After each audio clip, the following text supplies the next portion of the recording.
है वैकेंसी आपके रेलवे के अंदर, railway ministry of railway government of India rail coach factory के अंदर वैकेंसी आ चुकी है आईटीआई वालों के लिए अप्रेंटिस की, जो कि वो हमेशा सोचते हैं कि अप्रेंटिस करें क्यों नहीं करें। तो मेरा मेरा मानना है कि आपको अप्रेंटिस करना है और रेलवे के अंदर करना है, तो ये आपको बहुत अच्छी अपॉर्चुनिटी है, बहुत अच्छी अपॉर्चुनिटी है, क्योंकि इससे आने वाले टाइम में आपको बहुत ज़्यादा लाभ होने वाला है। ये आपके लिए बहुत अच्छा है, क्योंकि ये किसका है, मिनिस्ट्री ऑफ रेलवे का है, मिनिस्ट्री ऑफ रेलवे है, इसलिए मैं इसके लिए कह सकता हूँ कि हाँ ये आपके लिए बहुत अच्छी जॉब रहेगी।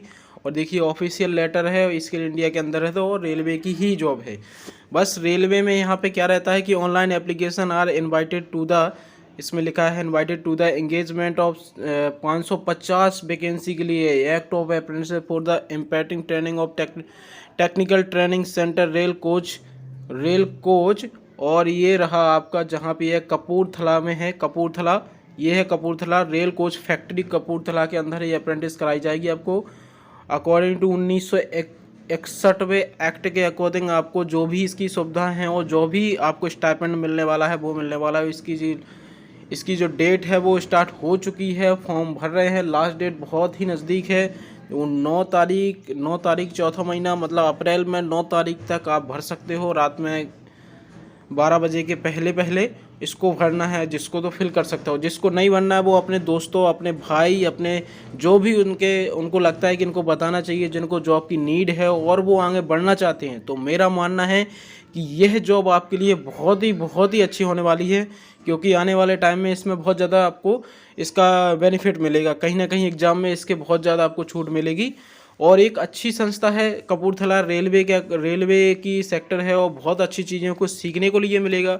जब आपको सीखने मिलता है तो आपकी ग्रोथ होती है। तो देखिए फिटर के लिए अगर बात करें तो स्पेशली फिटर के लिए यहाँ पे टोटल 200 पोस्ट हैं, ह्यूज नंबर ऑफ पोस्ट हैं। 200 फिटर के लिए है, वेल्डर के लिए 230 हैं, मशीनिस्ट के लिए 5 हैं, पेंटर के 20 हैं, कारपेंटर के लिए 5 हैं, इलेक्ट्रीशियन के लिए 2 हैं, और सॉरी 2 नहीं 75 हैं, सॉरी 75 वैकेंसी हैं इलेक्ट्रीशियन के लिए, काफ़ी अच्छी वैकेंसी हैं।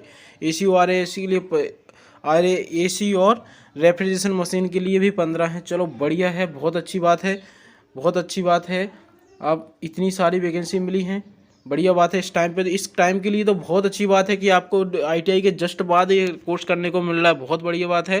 और इसमें अगर देखा जाए तो selection of mode of selection की बात है, selection will be the base of the merit appeared of all candidate who apply against the notification. The merit list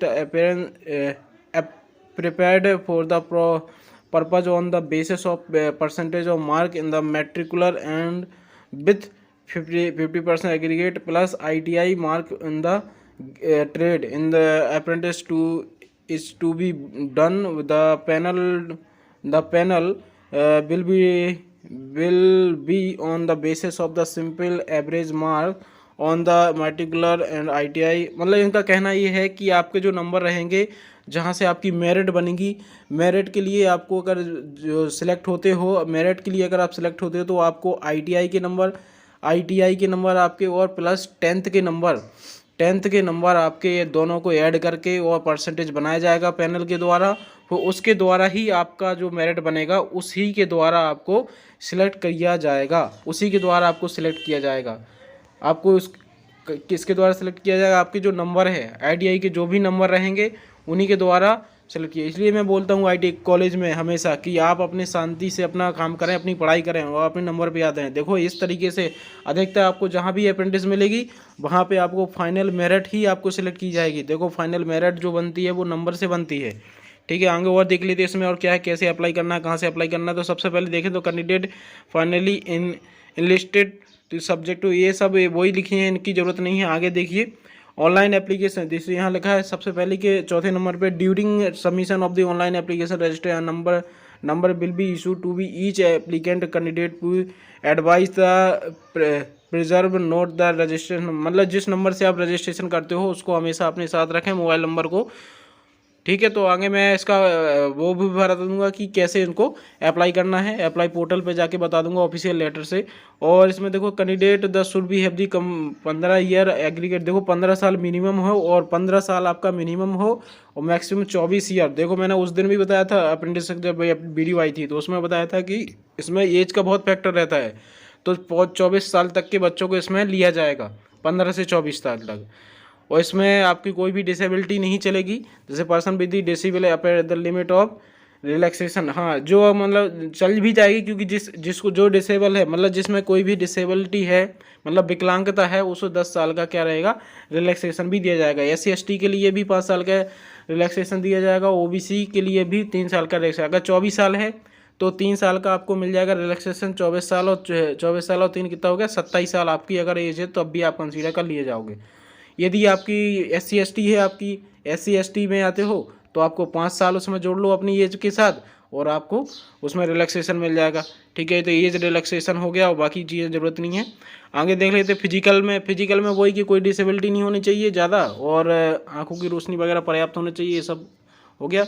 इसके बाद में आ गया था क्वालिफिकेशन, कौन कौन लोग इसमें अप्लाई कर सकते हैं, ये सबसे ज़्यादा ज़रूरी हो गया। जैसे कि the candidate must have be 10th class submission और it the equivalent of 12th 10+2 examination with the minimum 50% in aggregate of the recognition board of the also process the national trade certificate, मतलब आपके ITI होना चाहिए और साथ में आपके 10th हो, या फिर 10th नहीं है तो आपके पास क्या हो, 12th हो, जो कि 10th होगी तभी 12th होगी, और साथ में आपके पास क्या हो, ITI हो तो आप इसमें अप्लाई कर सकते हो। और आपको अप्लाई करने के लिए इसमें CGPA वगैरह भरना पड़ेगा, ये सब चीज़ें आपको ज़रूरत है, वो तो आपको पता ही है कि जब आप नंबर भरोगे तो ये सब आपको भरना ही पड़ेगा, 10th के 12th के। और इसके प्रेफरेंस दिया है कि 1000 के में दे सकते हो या फिर 700 में मैं बता दूंगा। अगर आप लोग कमेंट करते हो कि आपको फॉर्म भरना ही है तो मैं इसको फॉर्म भरना ही दिखा दूंगा पोर्टल पे जाके, तो आप भर सकते हो।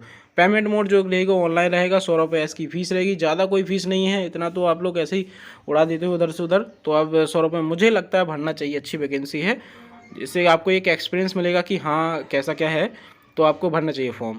और the candidate whose is the field complete successful will be have to pay fee after 2 day working day through the already provided the.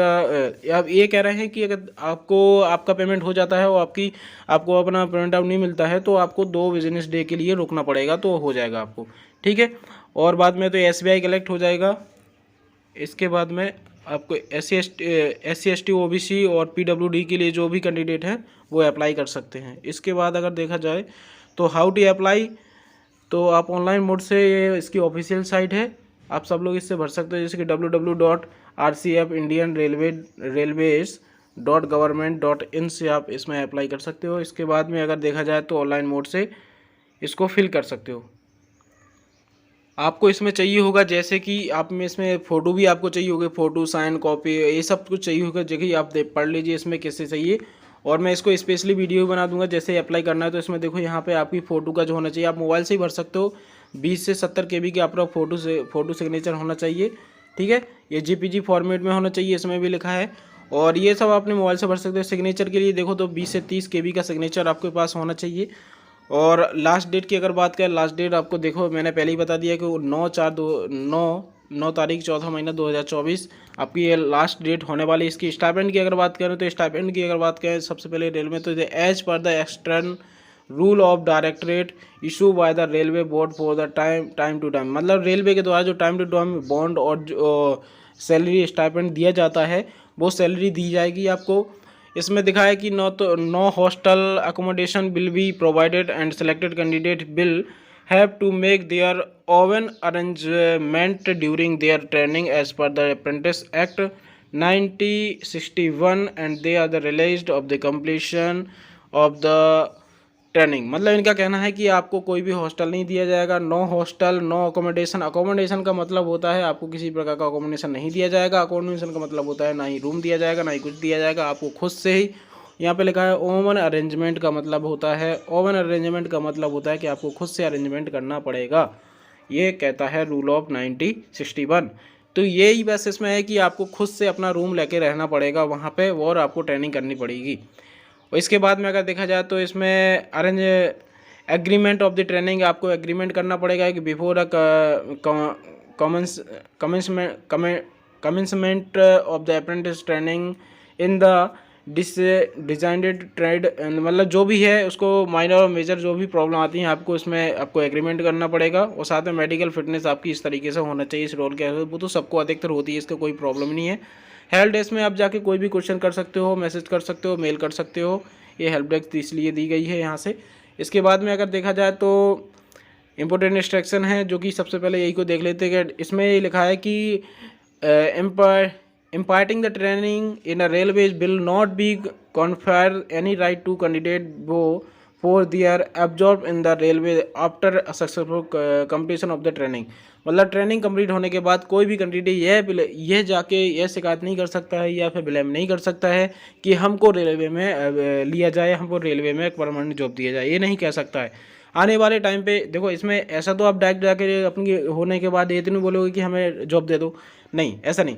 आप क्या करोगे, आप वेट करोगे एंड वॉच करोगे, जैसे ही वैकेंसी निकलती है उसमें आप अपना सर्टिफिकेट लगाओगे अप्रेंटिस का, तो आपको वैसे भी उसमें परफॉर्मेंस मिल जाएगी, प्रेफरेंस मिल जाएगी, तो आप तो वैसे ही सिलेक्ट हो जाओगे। इसलिए आप तत्काल नहीं बोलोगे कि हमको चाहिए जॉब, लेकिन आप इस अप्रेंटिस को रख लोगे, जब वैकेंसी निकलती है तो आप इसमें अप्लाई कर दोगे। देन और तो कुछ इसमें है नहीं है, अगर आपको कोई डाउट लगता है तो बताइए, मैं इसको वीडियो बना दूंगा।